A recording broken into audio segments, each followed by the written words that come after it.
오늘 이 시간에 주시는 살아계신 하나님의 말씀은 신약성경 누가복음 13장 22절에서 30절의 말씀입니다.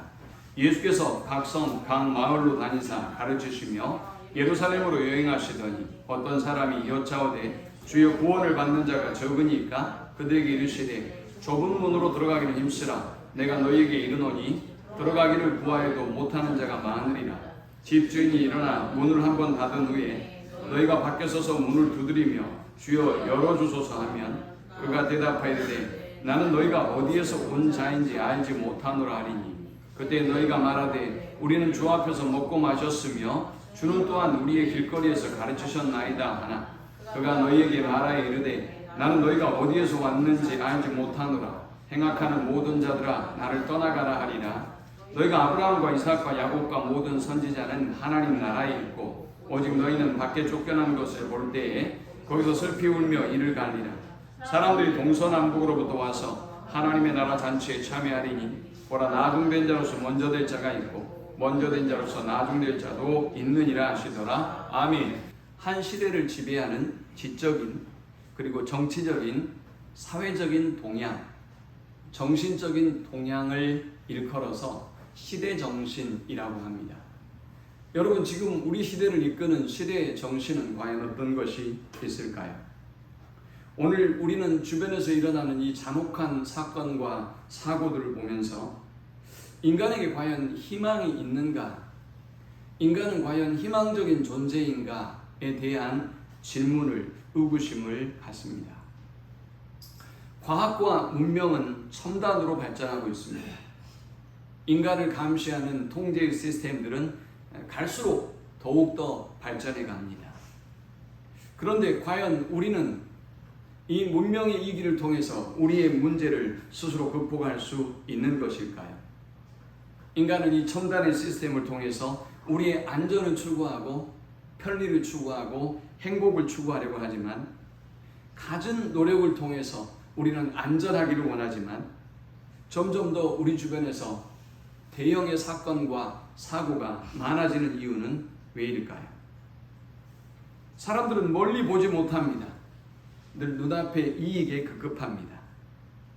개인과 인류의 미래가 과연 어떤 미래가 우리에게 펼쳐질 것인가에 대한 질문을 던지지 않습니다. 이상기온으로 우리의 환경이 파괴되어도 우리는 별로 안중이 없습니다. 지금 오늘 여러분만 편하면 된다고 생각합니다. 우리만 그냥 쉽게 살아가면 된다는 사고가 오늘 우리를 지배하고 있습니다. 사람들은 고생하고 수고하는 것을 좋아하지 않습니다. 손을 대지 않고 코를 풀려고 합니다.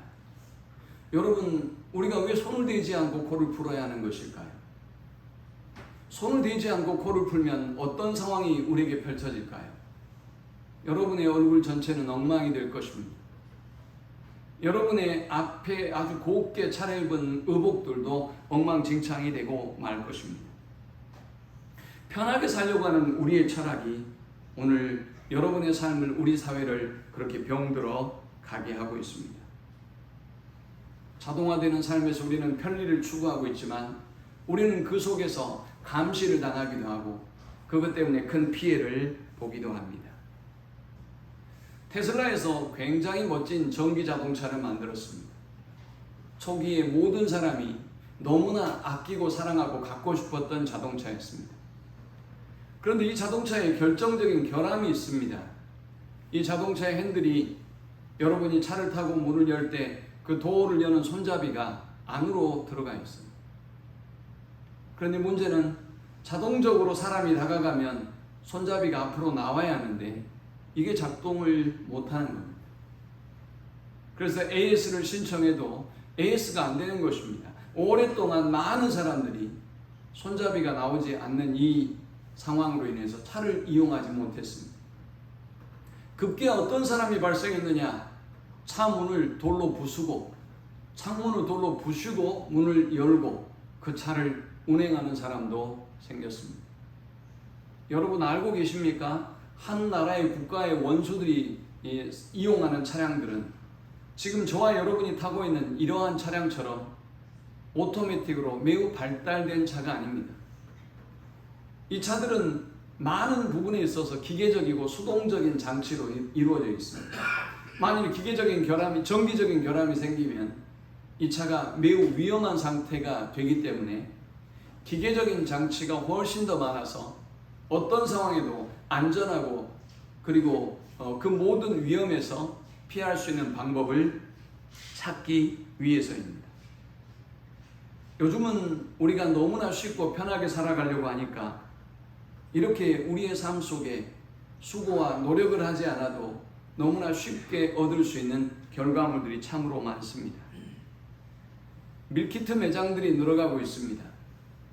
밀키트는 잘 손질된 재료로 여러분들이 언제든지 그 재료만 사서 그냥 간단하게 조리하면 여러분이 맛있는 음식을, 좋은 음식을 최고의 상태로 먹을 수 있도록 하는 음식이죠.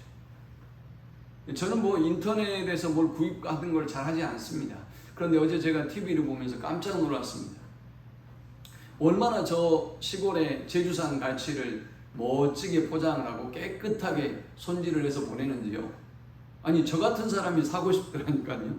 그렇게 우리는 첨단의 밀키트의 산업이 발달하는 것을 보고 있습니다. 이제는 집에서 요리하지 않는 사람들이 많아졌습니다. 귀찮게 김치를 담을 필요도 없고요. 혹은 생선을 손질하거나 고기를 손질할 필요도 없습니다. 그저 봉지를 뜯어서 끓이기만 하면 간단히 아주 좋고 맛있는 음식을 우리가 먹을 수 있는 시대를 살아갑니다. 그러나 우리는 대신 정성을 잃어버렸습니다. 그러나 우리는 대신 그 가정을 향한 사랑의 마음을 잃어버리고 말았습니다. 그 음식을 조리하는 기간의 그 기대감 그리고 그 인내심을 우리는 잃어버리고 말았습니다. 광주지법의 형사 1부의 김평호 부장판사가 얼마 전에 이런 판결을 내렸습니다. 피고인, 1억을 모으려면 얼마나 걸리는 줄 아십니까? 부모 고마운 줄 알고 정신을 차리십시오. 라고 판결문을 냈었습니다. 22세의 한 젊은이가 사기 혐의로 기소가 됐습니다. 이 젊은이는 1심에서 징역 1년 8개월을 선고받았고 징역 형량을 유지하는 대신 집행유예 3년을 이번에 7월 17일에 새롭게 선고를 받았습니다. 이 친구는 우리가 잘 아는 전화금융 사기에 함께 참여했습니다. 범죄 조직의 수거책으로 활동하고 때로는 대출업체 직원으로 때로는 추심업체의 직원으로 행세하면서 피해자를 속여서 1억 원을 갈취했고 그리고 그 돈을 조직원에게 전달하는 일을 했습니다.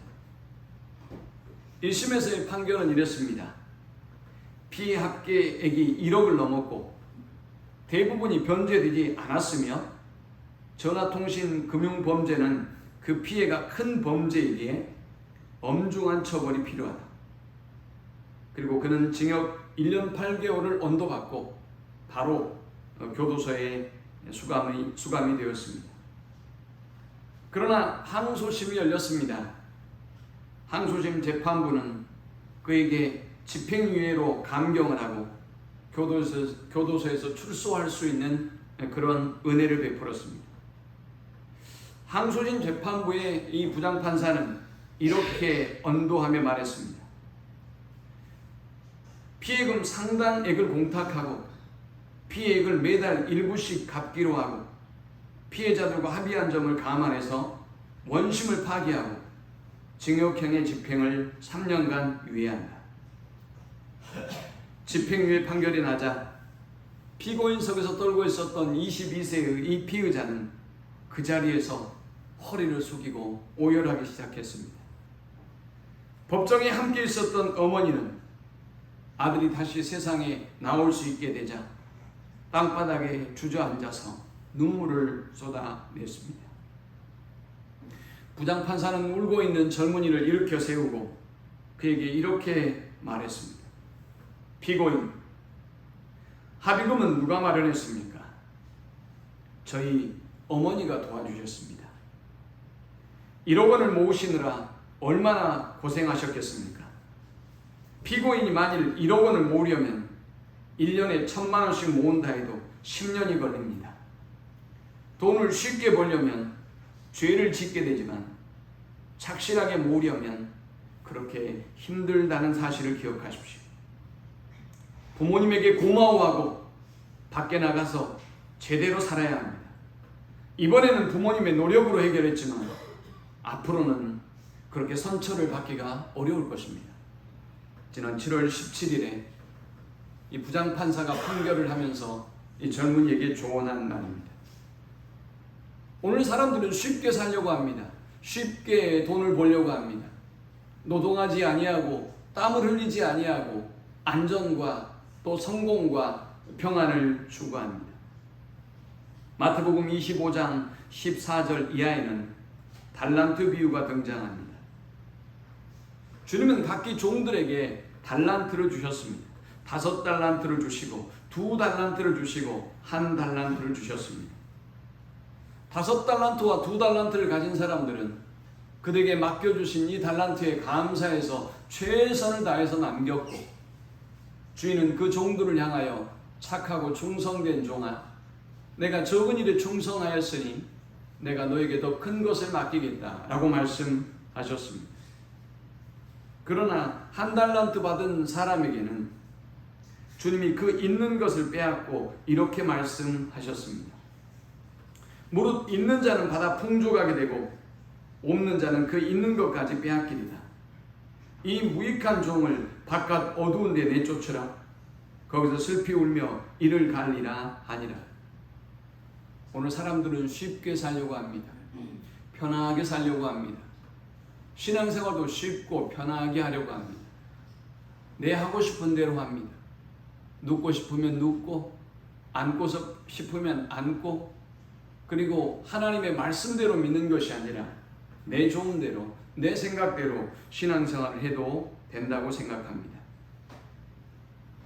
지난 7월 19일에 서초에 있는 한 초등학교 교사의 죽음을 두고 한 청소년 정신과 전문의 의사가 이렇게 썼습니다. 금쪽일 위의 프로그램들이 지닌 문제점은 방송에서 제시하는 그런 솔루션으로는 결코 해결되지 않을 사안에 대해서 해결이 가능하다는 환상을 만들어냅니다. 육아상담 예능 프로그램이 심각한 것은 아이의 문제가 몇 차례의 상담으로 또 한두 달의 노력으로 해결할 수 있다는 환상을 갖게 하기 때문입니다. 만일 그것이 가능하다면 그렇게 해결 못하는 부모와 교사에게 책임이 갈 수밖에 없는 것입니다. 그 문제를 해결하지 못한다면 그가 실력이 부족하거나 노력이 부족하거나 둘 중 하나이기 때문입니다. 라고 했습니다. 서 박사님은 계속 이야기합니다. 정신과 의사라면 노력해도 바꾸기 어려운 아이가 있고 상당수는 장기간의 노력이 필요하며 그런 노력에는 많은 지원이 필요하다는 것을 누구든지 압니다. 그런 진실을 말해야 함에도 불구하고 프로그램은 흥행 내지 권위를 위해 의도적인지 아니면 은연중에 그러한지 환상을 유지하려 듭니다. 이것을 가지고 부모를 탓하고 그 아이를 비난해봐야 변화가 어렵습니다. 라고 했습니다. 사랑하는 여러분, 18세기 장자크 루소의 등장과 더불어서 이제 사람들은 진리라고 하는 것들을 바르게 교육하기 힘든 시대가 되었습니다. 소위 우리가 말하는 진리, 통념, 사회적 관념 속에서 잘못된 것들을 잘못됐다고 이야기할 수 없는 그런 시대를 살아갑니다. 아이들이 어떻게 반응해도, 오늘 여러분들이 어떻게 반응해도 오늘 여러분을 인정해주고 배려해주고 기다려 주어야 한다고 그렇게 사회는 말하고 그렇게 요구하고 있습니다. 그래서 그런 프로그램들이 TV에 등장하는 것이죠. 그래서 결과는 어떻게 됐습니까? 한 교사의 죽음을 가져오게 되었습니다. 바로 가르치지 못하는 것입니다. 무엇이 문제인지 정확하게 말하지 못하는 것입니다. 그냥 잘못해도 받아줘야 하고 기다려줘야 되고 인내하는 사회가 되었습니다. 왜 이렇게 된 것일까요? 바로 상대주의 때문입니다.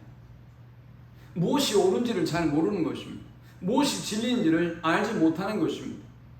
남자와 남자가 결혼할 수 있는 것인지, 여자와 여자가 결혼할 수 있는 것인지, 어떤 것이 정상적인 성경의 결혼의 관인지, 아이를 낳고 사람이 결혼하고 그리고 생육하여 번성하며 충만한 것이 복인지 아닌지 우리는 전혀 알 수가 없는 시대를 살아가고 있습니다. 바로 이 상대주의의 진리가 우리를 이렇게 혼란 속에 빠뜨리고 있습니다. 아무리 하나님이 여러분에게 말씀하셔도 여러분은 그냥 여러분의 방법대로 사는 것입니다. 제 믿음이 옳습니다. 제 생각이 옳습니다. 목사님 말씀도 좋지만 그것도 제가 하나의 참고할 만한 좋은 의견으로 삼겠습니다. 예수님의 말씀도 좋지만 예수님이 지금 이 시대를 살아보셨습니까? 저처럼 치열하게 살아보셨습니까? 저처럼 아이도 있고 가정도 있고 그리고 이렇게 처절하게 싸우고 있는 산업 현장에서 주님이 그렇게 살아보셨어요. 그러므로 주님이 모르시기 때문에 오늘 주님은 그 일방적인 진리를 제게 강요하지 마세요 라고 말합니다. 기독교의 진리는 절대 진리입니다. 그러나 요즘 이 시대의 교인들을 보면 이 기독교의 절대 진리를 전혀 믿지 않는 것처럼 보입니다. 2 더하기 3이 5가 되기도 하고 6이 되기도 하고 100이 되기도 하고 아니 여러분들이 원하는 숫자대로 그냥 정의하고 규정할 수 있는 그런 시대를 지금 우리가 살아가고 있습니다. 무서운 시대죠. 우리는 방향을 잃어버렸습니다. 우리는 목적을 잃어버렸습니다. 우리는 지금 진리를 잃어버리고 살아갑니다. 우리는 중심을 잃어버린 채 표류하고 있습니다. 어디로 가야 하는지 우리는 알지 못하고 있습니다. 이 시대를 이끄는 또 하나의 사조가 있어요. 바로 실용주의입니다. 실용주의, 실리주의가 우리를 이끌고 있습니다. 여러분의 이 생각이, 여러분의 이 행동이, 이 선택이 나에게 유용한가? 다른 말로 나에게 이익이 되는가? 나한테 무슨 득이 되는가? 라는 것을 보고 여러분이 판단하는 것입니다. 선택하는 것입니다. 오늘 예배하는 여러분이야 이 예배가 그리고 하나님을 경외하는 여러분의 신앙이 믿음이 얼마나 소중한 가치인지를 알기 때문에 오셨겠지만 대부분의 사람들은 바로 눈앞의 이익에 급급합니다. 그래서 사람들은 은혜를 잃어가고 있습니다. 은혜가 무엇인지 알지 못합니다. 사람들은 사명이 무엇인지 알지 못합니다. 사람은 존재의 이유가 무엇인지 알지 못하고 살아갑니다. 책임도 모르고 살아갑니다. 그냥 지금 단순히 여러분의 눈앞에 오늘 여러분에게 유익이 되는 것, 그것이 오늘 여러분의 선택의 기준이 되는 것입니다. 한 알에 썩어지는 미라를 우리가 뿌릴 수 있을까요? 부모님이 사준 그 사탕을 부모님이 달라고 여러분에게 애걸하고 복걸하고 할 때 그 사탕을 부모님 입에 물릴 수 있을까요? 실용주의적인 사고를 갖고 살아가는 사람은 그렇게 할 수가 없어요. 그냥 눈앞에 보이는 이익에 급급해요. 절대 내 눈앞에 있는 내가 움켜쥐고 있는 이 한 알의 미라를 땅에 심어 둘 수가 없어요. 절대 나에게 지금 달콤함을 선물하고 있는 이 사탕을 부모의 입에 넣어줄 수가 없어요. 1933년 집권한 나치의 독재에 의해서 독일의 교회는 믿음을 잃어가기 시작합니다.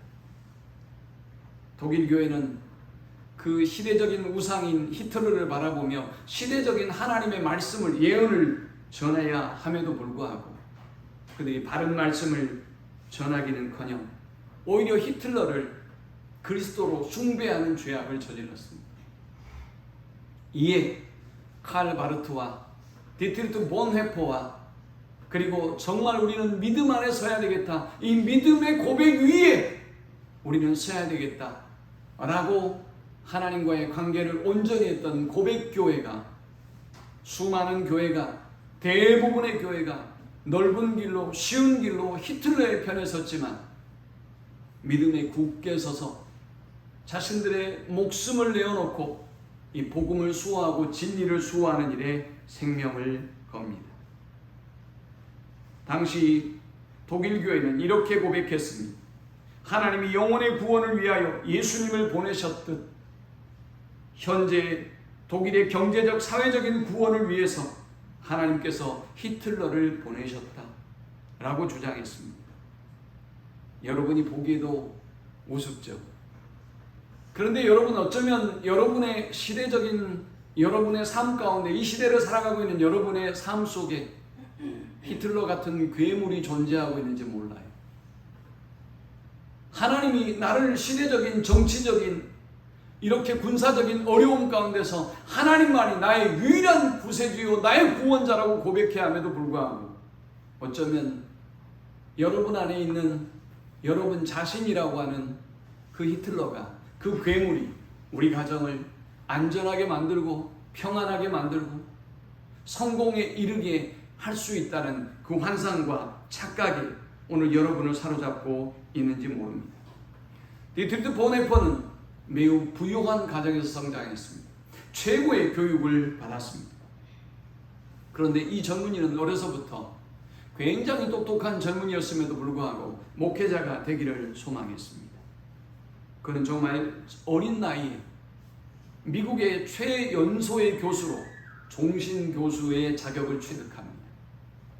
그러나 그에게 펼쳐진 장밋빛 미래보다 그는 독일 교회가, 그리고 세계 교회가 히틀러라고 하는 이 괴물에 의해서 정치적인, 그리고 사람의 욕심을 이루기 위한 이 괴물에 의해서 조국 교회와 성도들이 무너져가는 모습을 보면서 그는 모든 학자들이 만류했음에도 불구하고 독일행을 택합니다.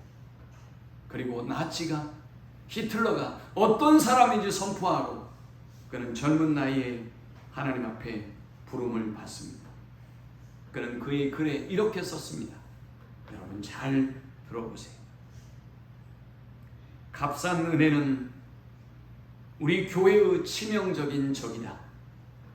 오늘 우리의 싸움은 값비싼 은혜를 얻기 위한 싸움이다. 값싼 은혜는 싸구려 은혜, 헐값의 용서, 헐값의 위로, 헐값의 성만찬이다. 그것은 교회의 무진장한 저장고에서 몰지각한 손으로 생각 없이 무한정 쏟아내는 은혜이다. 교훈과 원리의 체계도 값싼 은혜이다. 죄를 뉘우치지 아니하고 죄에서 벗어나기를 바라지도 않으면서 세상은 자신의 죄를 감싸줄 값싼 커버를 값싼 은혜에서 얻는다. 값싼 은혜는 하나님의 생생한 말씀을 부정하고 하나님의 말씀이 사람이 되셨다는 것을 부정한다. 값싼 은혜는 죄인을 의롭다고 하는 것이 아니라 죄를 의롭다고 하는 것이다. 값싼 은혜는 우리가 스스로 취한 은혜에 불과하다. 싸구려 은혜는 그리스도를 본받음이 없는 은혜, 십자가가 없는 은혜, 살아계신 예수 그리스도 곧 사람이 되신 예수 그리스도를 무시하는 은혜에 불과하다 했습니다. 사랑하는 여러분, 저와 여러분에게 하나님이 주신 이 구원은 결코 값싼 은혜가 아닙니다. 주님이 저와 여러분을 구원하기 위해서 당신의 모든 것을 주셨습니다. 그런데 우리가 그 은혜를 싸구려로 만들어 버리고 있습니다. 사랑하는 여러분, 여러분에게 만일 어떤 사람이 아주 비싼 선물을 했다고 쳐봅시다. 그런데 여러분이 그 고급스럽고 최고의 선물을 저 한쪽에 처박아 두거나 아니면 갖다 버리거나 한다면 진주를 돼지에게 준 것과 같은 것이지. 저와 여러분이 받은 이 구원의 은혜, 하나님의 자녀라고 하는 은혜, 이 영생이라고 하는 이 천국이라는 은혜가 그저 여러분에게 값없이 주어졌다고 생각하지 마십시오. 주님이 저와 여러분에게 이 희생을 주기, 이 영생을 주기 위해서 자신의 모든 것을 희생하시고 자신이 대신 대가를 지불했다는 사실을 우리는 잊지 않아야 할 것입니다. 한 제자가 예수님께 물었습니다. 예수님 구원받는 자들이 적습니까? 라고 말입니다. 주님은 말씀하셨습니다. 좁은 문으로 들어가기를 힘쓰라. 여러분, 좁은 문으로 들어가기를 힘쓰라라는 이 말씀이 무슨 말씀일까요? 우리가 구원에 이르는, 영생에 이르는 사람이 적다는 것이죠. 그리고 주님은 말씀하셨습니다. 힘써 구하여도 들어가지 못할 자가 많으리라 라고 24절에도 말씀하셨습니다. 우리가 천국에 이르는 것, 우리가 구원에 이르는 것, 넓은 문이 아니에요. 넓은 길로 가는 것이 아닙니다. 쉬운 길이 아니에요. 편한 길이 아닙니다.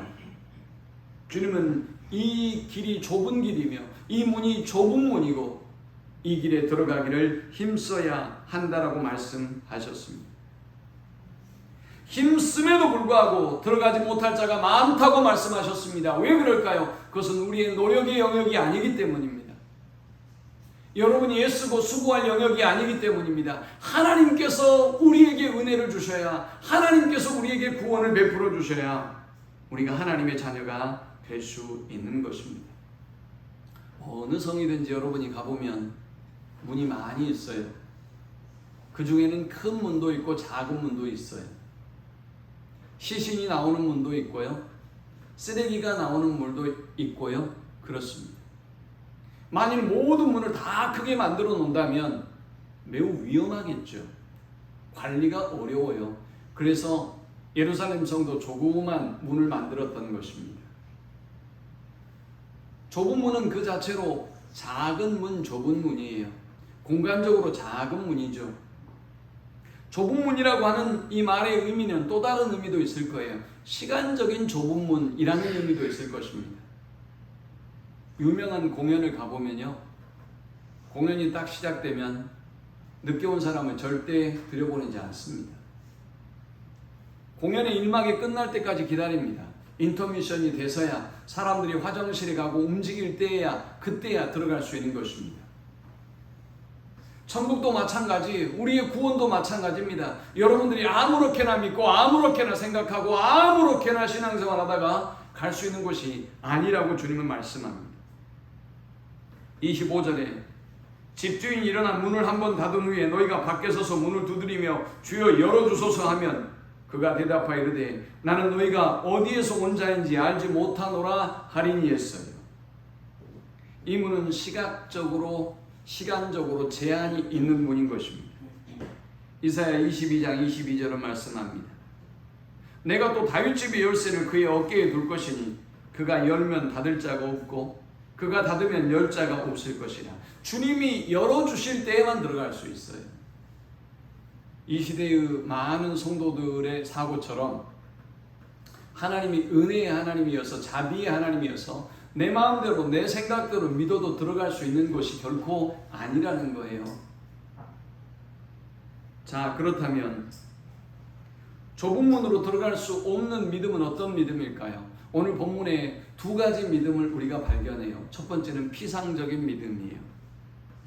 자, 이제 이 좁은 문에 대해서 설명하면서 25절에 집주인이 일어나 문을 한번 닫은 후에 너희가 밖에 서서 문을 두드리며 주여 열어주소서 하면 그가 대답하여 이르되 나는 너희가 어디에서 온 자인지 알지 못하노라 하리니 했습니다.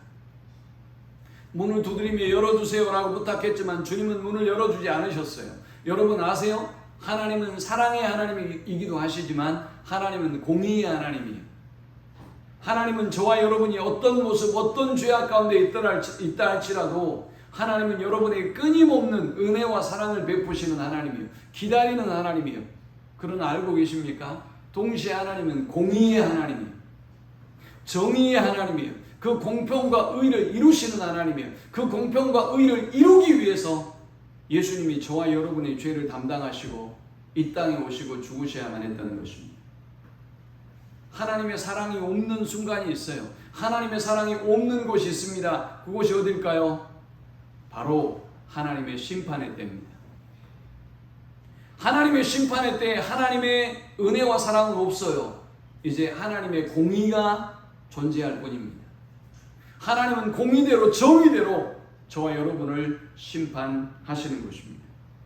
자, 그런데 이 사람들이 와서 문을 두드립니다. 열어주세요. 주님이 말씀하셨습니다. 누구요?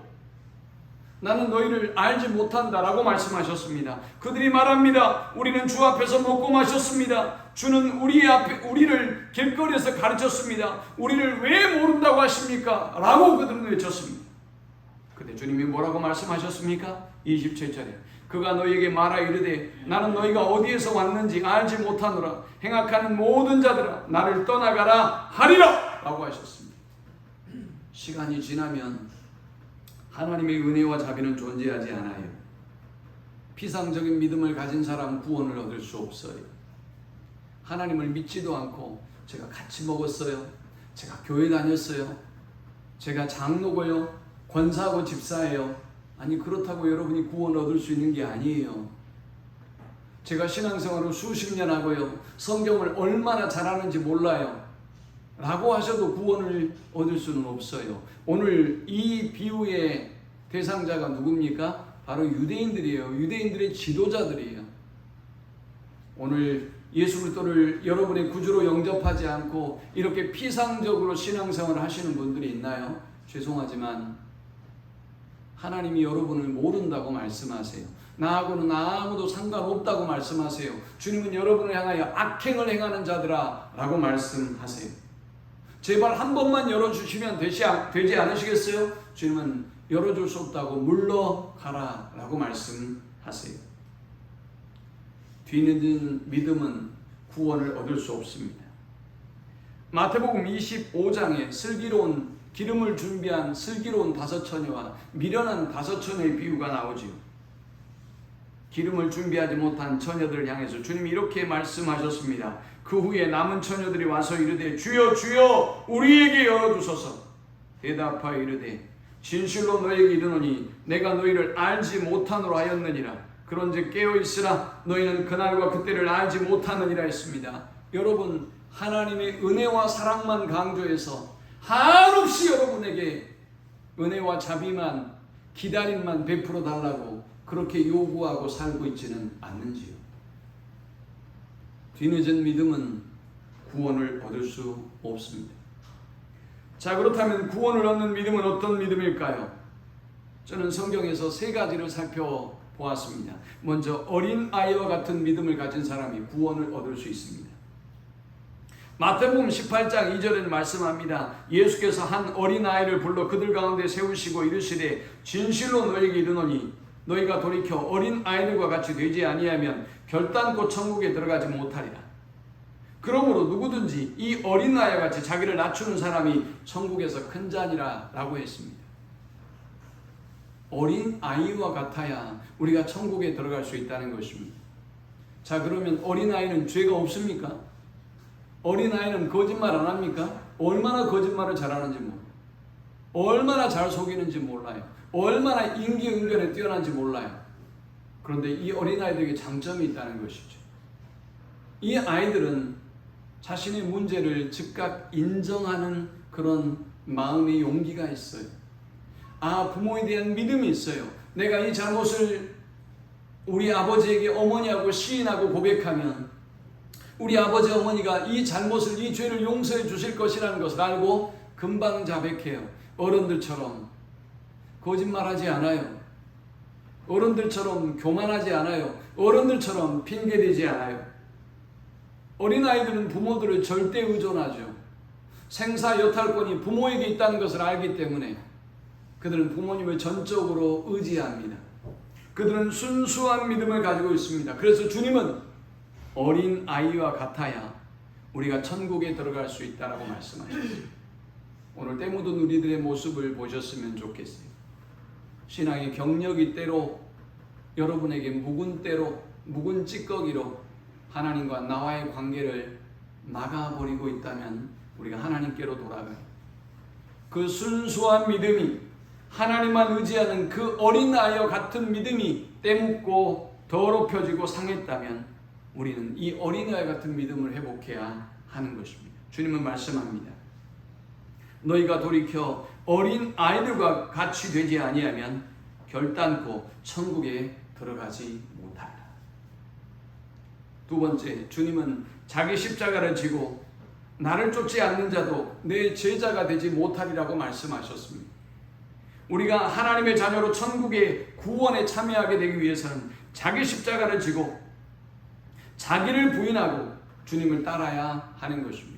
마태복음 16장 24절을 말씀합니다. 이에 예수께서 제자들에게 이르시되 아무든지 나를 따라오려거든 자기를 부인하고 자기 십자가를 지고 나를 쫓을 것입니다. 자기를 부인한다는 것은 무엇입니까? 내 삶의 중심이 나였다가 이제 하나님이 내 삶의 중심이 된다는 것입니다. 내 삶의 주인이 나였다가 이제 하나님께서 내 인생의 주인이 되심을 의미합니다. 우리 가정의 주인이 되심을 의미합니다. 내가 가지고 있는 모든 소유의 주인이 되심을 의미합니다. 내 삶의 모든 계획 속에 주님이 가장 중심에 있음을 의미하는 것입니다. 자기를 부인한다는 것은 끊임없는 자기 부정 그리고 하나님을 향한 긍정을 의미합니다. 끊임없이 우리의 옛사람은 죽고 이제 새로운 사람으로 날마다 새롭게 됨을 의미합니다. 자아와 정욕은 내 욕심과 내 교만은 십자가에 못 박아버리고 주님을 따르는 그 과정이 바로 자기 부인의 과정인 것입니다. 마태복음 16장 24절에서 27절에 주님은 이렇게 말씀하셨습니다. 이에 예수께서 제자들에게 이르시되 누구든지 나를 따라오려거든 자기를 부인하고 자기 십자가를 지고 나를 따를 것이니라. 누구든지 제 목숨을 구원하고자 하면 잃을 것이요 누구든지 나를 위하여 제 목숨을 잃으면 찾으리라. 사람이 만일 온 천하를 얻고도 제 목숨을 잃으면 무엇이 유익하리요 사람이 무엇을 주고 제 목숨과 바꾸겠느냐. 인자가 아버지의 영광으로 그 천사들과 함께 오리니 그때에 각 사람이 행한 대로 갚으리라. 사랑하는 여러분, 우리가 세상의 모든 걸 얻는다 할지라도 그래서 여러분들이 자기를 부인하지 아니하고 주님을 부인하는 삶을 살아간다면 우리의 인생은 실패한 인생인 것입니다. 어떤 사람이 되어야 한다고요? 자기를 부인할 뿐만이 아니라 자기 십자가를 져야 합니다. 자기 십자가를 진다는 것은 어떤 의미입니까? 이 말은 하나님의 일을 위해서 또 하나님의 복음을 위해서 완전히 내 자신을 죽이고 그리고 희생해서 하늘에 썩어지는 밀알처럼 내 자신이 죽어진다는 것을 의미하는 것입니다. 여러분, 이런 사람이 구원을 얻지 못할 수가 있을까요? 디트리트 보네퍼는 이런 얘기를 했습니다.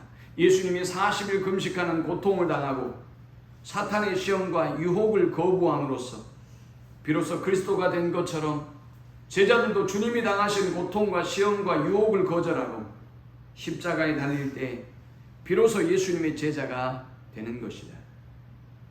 부인하고 지고라고 했습니다. 오늘 많은 사람들이 신앙생활 하고 있어요. 교회에 다니고 있습니다. 예수를 믿는다고 합니다. 직분자가 되었습니다. 그런데 자기를 부인하지 않습니다. 자기가 하나님보다 더 높습니다. 자기가 말씀보다 더 위에 있습니다. 자기를 부인하지 않습니다. 자기를 죽이지 않습니다. 그러니 세 번째도 안 되는 것이죠. 세 번째가 뭡니까? 주님을 따르는 것입니다. 주님을 따르라고 주님은 말씀하셨어요. 구원 얻는 사람은 이 세 가지가 돼야 돼요. 자기를 부인하고 주님을 위하여 십자가를 지고 주님을 따라야 하는 것입니다. 오늘 여러분이 쫓는 것은 무엇입니까? 성공입니까? 아니면 부와 명예입니까? 아니면 권력이십니까? 하나님의 나라에 합당치 않습니다. 이제 마지막 구원에 이르는 믿음은 어떤 믿음일까요? 오늘 본문에서 말씀하는 것처럼 좁은 문으로 들어가는 믿음입니다. 오늘 24절에 좁은 문으로 들어가기를 힘쓰라 내가 너희에게 이르노니 들어가기를 구하여도 못하는 자가 많으리라 라고 말씀했습니다. 동일한 말씀을 기록하고 있는 마태복음 7장 13절 14절은 이렇게 말씀합니다. 좁은 문으로 들어가라. 멸망으로 인도하는 문은 크고 그 길이 넓어 그리로 들어가는 자가 많고 생명으로 인도하는 문은 좁고 길이 협착하여 찾는 자가 적음이다. 멸망으로 인도하는 문은 큽니다. 그 길은 넓습니다. 누구든지 들어가고 싶고 누구든지 그 길로 그 문으로 행합니다. 그러나 생명으로 인도하는 문은 좁습니다. 그 길이 협착합니다. 어렵고 외롭고 고독한 길입니다. 그래서 찾는 자가 적습니다. 그러나 사랑하는 여러분, 오늘 이 말씀을 기억하면서 하나님의 은혜를 헛되이 받지 말고 하나님이 가셨던 그 좁은 길, 그 좁은 문으로 기쁨으로 감사함으로 뒤따라서 우리 모두가 구원의 기쁨을, 천국의 영광을 누릴 수 있는 우리 모든 성도들이 되기를 축원합니다.